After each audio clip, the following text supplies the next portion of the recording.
Colorado CDL General Knowledge Test. Question 1. How can you start moving without rolling backward?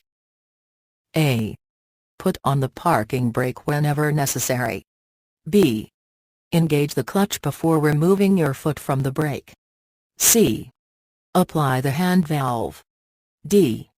Do all of the above.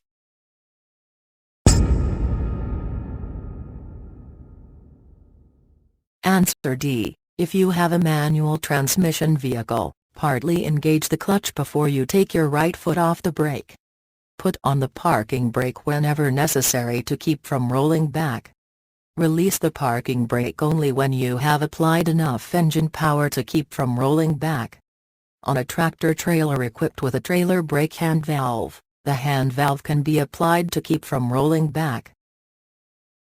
Question 2. Where should you place your warning devices, if you must stop on a one-way road or divided highway?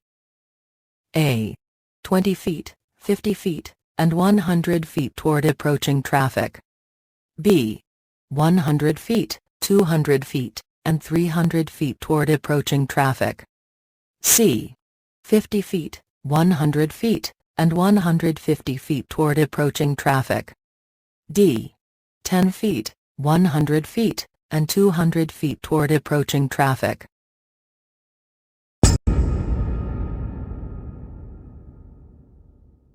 Answer D. This is required by Federal Motor Carrier Safety Regulations Part 392.22, issued by the Federal Motor Carrier Safety Administration, FMCSA.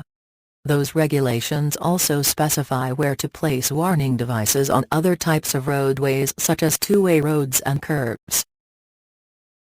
Question 3. If you are traveling at 55 miles per hour in a 30-foot vehicle, you should leave _seconds of following distance. A. 3. B. 4.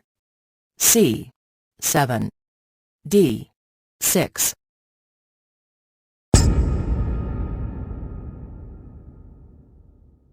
Answer B. The formula for following distance is 1 second per 10 feet of vehicle, plus an extra second if you are traveling over 40 miles per hour. So for a 30-foot vehicle going 55 miles per hour, you should leave a following distance of 4 seconds. Question 4. To avoid becoming a distracted driver. A. Smoke, eat, and drink on straight portions of the road. B.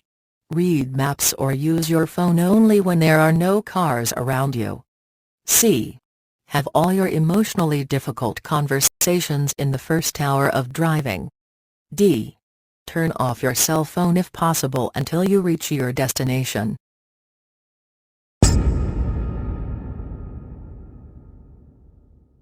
Answer D. A distraction is still a distraction, even on a straightaway or an empty road.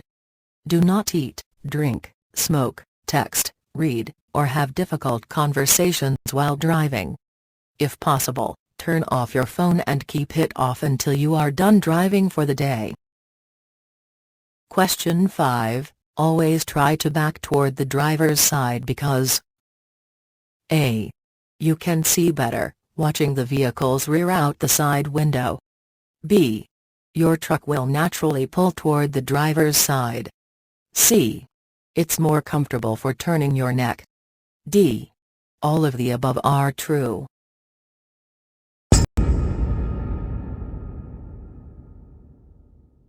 Answer A. You should always back toward the driver's side because you will be able to see things much more easily.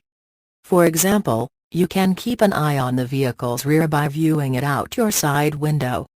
If your truck pulls in either direction, it needs service, and your neck's comfort should not affect your safety decision. Question 6. Hazardous materials placards are A. Signs that warn the public to stay at least 1,000 feet away from the vehicle. B. Signs on the inside of the vehicle that remind the driver what he is carrying. C. Signs that help tax collectors determine how much to tax hazardous cargo. D. Signs on the outside of the vehicle that identify the hazard class of the cargo.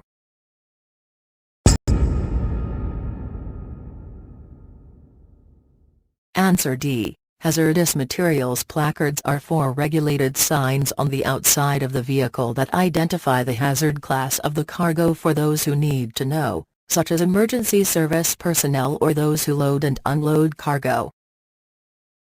Question 7. Which of the following should you not do if you experience a tire failure? A. Engage the brakes hard and immediately.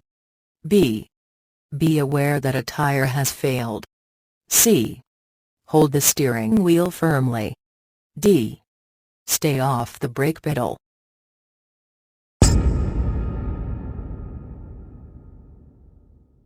Answer A. Braking could cause the vehicle to go out of control, so brake gently only after the vehicle has slowed down. Question 8. How often must you stop to check your cargo while on the road? A. Within the first 50 miles. B. After each break you take. C. Every 3 hours or 150 miles. D. All of the above.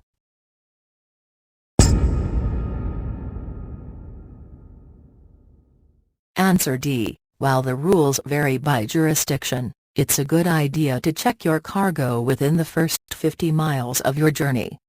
While you should then check it as often as necessary, the manual recommends every 3 hours or 150 miles as a rule of thumb. Question 9. How can you tell if your vehicle is equipped with an anti-lock braking system, ABS? A. Check if your vehicle was manufactured after March 1, 1998. Such vehicles are required to have the panel light. B. Check for yellow ABS malfunction lamps on the instrument panel. C. Look for wheel speed sensor wires that are coming from the rear of your brakes. D. All of the above can work.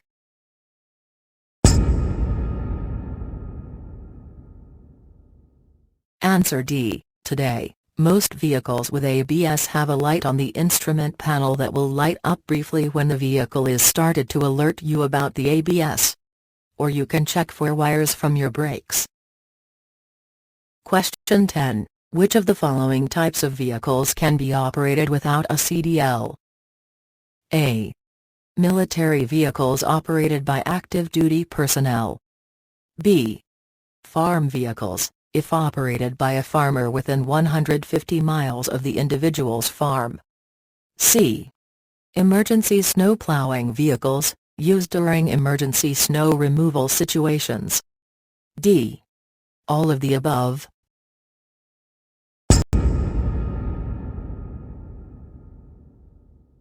Answer D. There are several types of vehicles that can be operated without a CDL but only under certain conditions.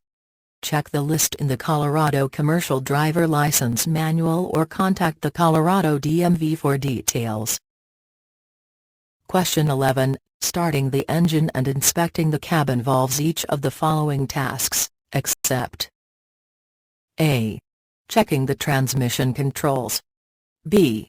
Starting the engine, then listening for unusual noises. C.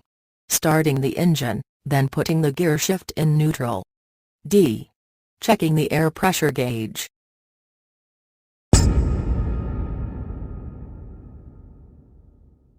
Answer C. When performing this part of the inspection, you must put the gear shift in neutral, then start the engine and listen for any unusual noises. Once you perform the engine check, check all your gauges and controls, such as the air pressure gauge and transmission controls. Question 12. On which of the following types of fires should you not use a BC fire extinguisher? A. Gasoline. B. Grease. C. Electrical. D. Wood.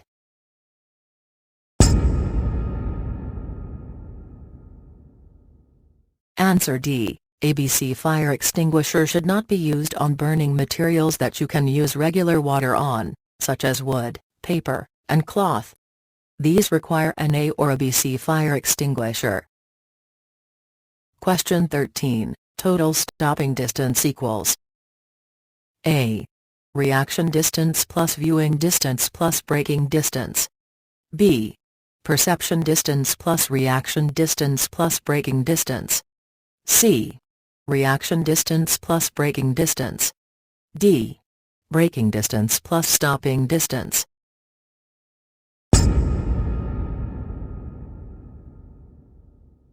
Answer B. Total stopping distance is the sum of your perception distance, how far the vehicle goes from when you see the hazard until your brain processes it, reaction distance, how far the vehicle goes from when your brain orders your foot to take action until your foot actually starts to brake, and braking distance, how far the vehicle continues to travel once you apply the brake. Question 14. What is a common cause of tire fires? A. Underinflated tires. B. Overinflated tires. C. Cold tires. D. All of the above.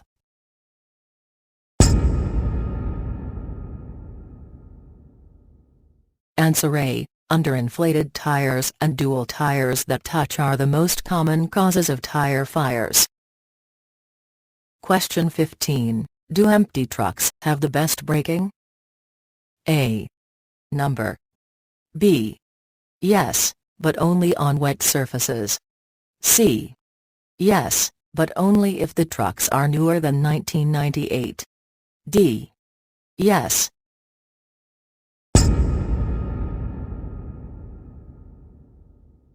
Answer A. Trucks brake best when they are being used as they were designed, to carry a properly balanced load.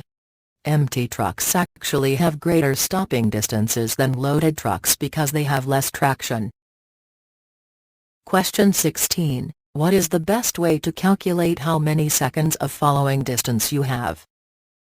A. Use the stopwatch on your cell phone to determine how long it takes you to reach a mile marker after the car in front of you has passed it. B. Send a text message to a friend to text you back in 10 seconds. See how far you have traveled in that time. C. Wait until a vehicle passes a shadow or landmark and start to count the seconds until you reach it. D. Get 1/4 closer to the car in front of you and then back off again. Multiply how long this has taken you by 4.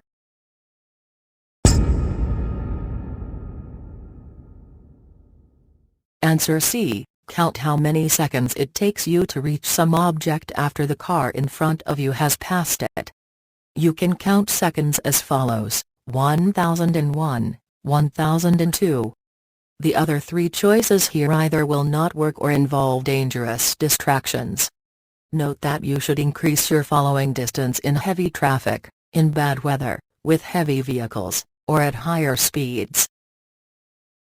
Question 17. Which of the following determines the safe speed for going down a steep downgrade? A. The road conditions. B. The total weight of the vehicle and cargo. C. The steepness of the grade. D. All of the above.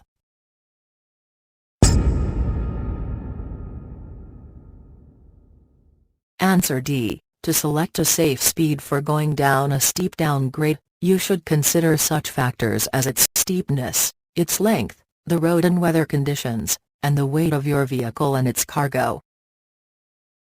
Question 18. Before transporting a sealed load, you must check A. A picture of whatever is inside. B.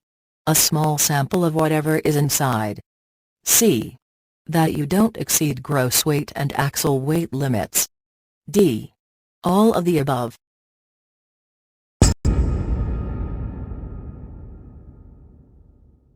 Answer C. You cannot actually inspect sealed loads, but it's still your responsibility to ensure that you do not exceed your axle weight limits or gross weight restrictions.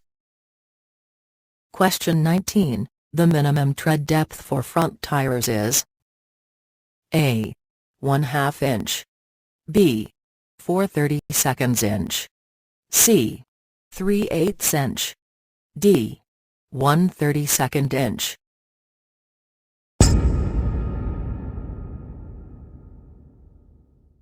Answer B. The minimum is for 30 seconds inch depth for treads on front tires. All other tires require a tread depth of at least 230 seconds inch. Question 20. The temperature has just dropped to freezing. Which of the following areas may be slippery? A. A shaded area. B. A bridge. C. A road that looks wet. D. All of the above.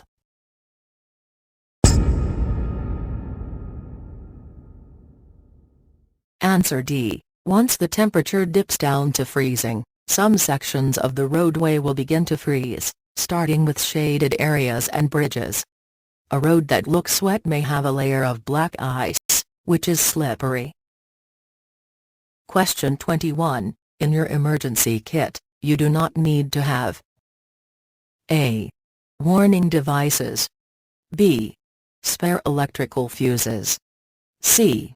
A fire extinguisher. D. A spare jacket.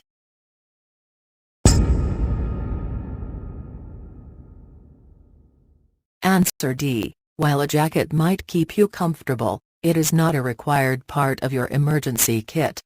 You must have a working fire extinguisher, warning devices, and spare electrical fuses, unless your vehicle has circuit breakers. Question 22. In which two special conditions should you downshift? A.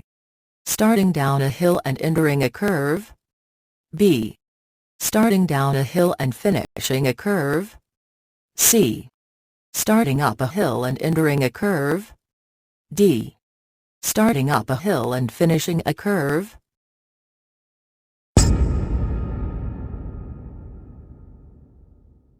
Answer A. Downshifting before starting down a hill allows you to take advantage of engine braking. You should downshift to the gear required to climb the hill or lower. Downshifting before a curve improves stability and ensures that you will have the power to accelerate out of the turn. Question 23. For how long will you lose your CDL driving privileges if you are convicted of a second DUI offense in either a CMV or your private vehicle? A. Life. B. At least 5 years. C. At least 10 years. D. At least 1 year.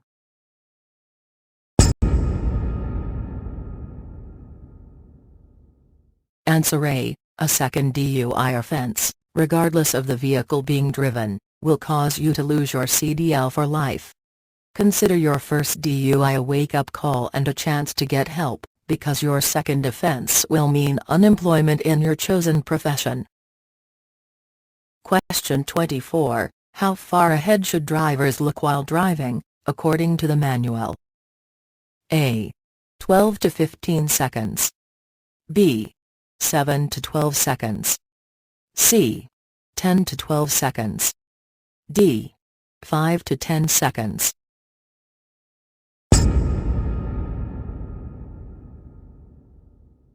Answer A. Good drivers look ahead for 12 to 15 seconds, that is, the distance that your CMV will travel in that time. At highway speeds, this is about 1/4 mile. Question 25. Which of the following statements about retarders are correct? A. You should turn the retarder off whenever the road is wet, icy, or snow-covered. B. Retarders help slow a vehicle, reducing the need for using your brakes. C. When your drive wheels have poor traction, the retarder may cause them to skid. D. All of these answers are correct.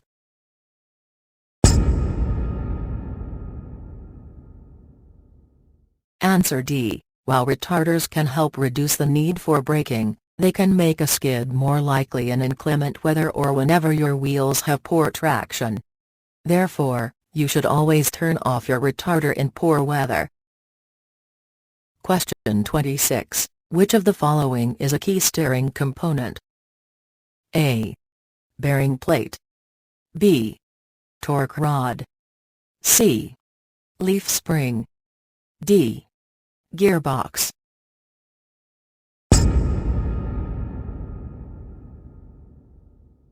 Answer D. The gearbox is an integral part of the steering system. All the other choices are key parts of the suspension system. Question 27. To maintain alertness during the trip, drivers should A. Schedule trips during the daytime hours. B.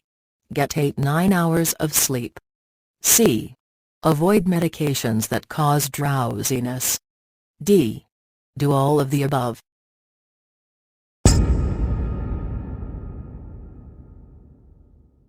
Answer D.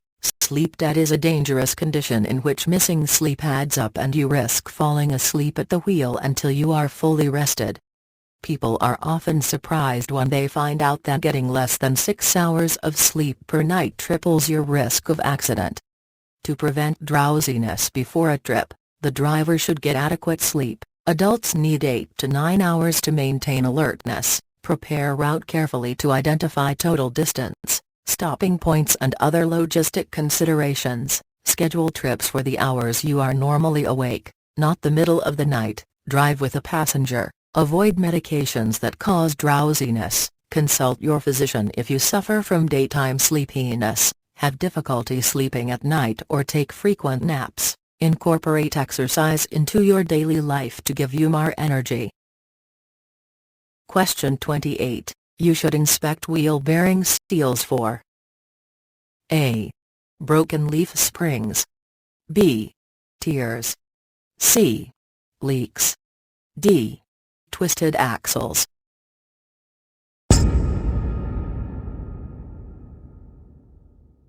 Answer C. The most likely problem with wheel bearing seals is leaking, so you should check for grease on the wheels.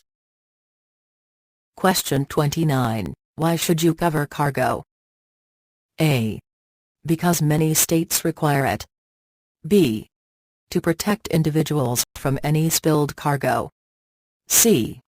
To protect your cargo from bad weather. D. All of the above.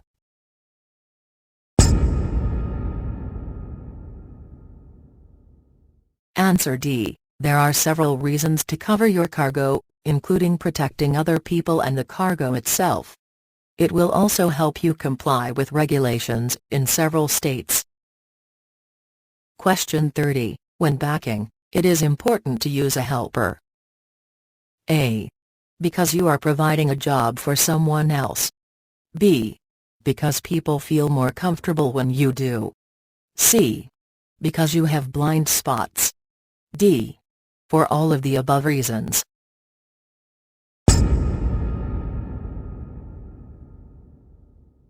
Answer C. Using a helper when you are backing is important since you will be dealing with blind spots that you cannot see. Before you start, the two of you should agree on a set of hand signals, especially stop. Thanks for watching. Please comment, like and share.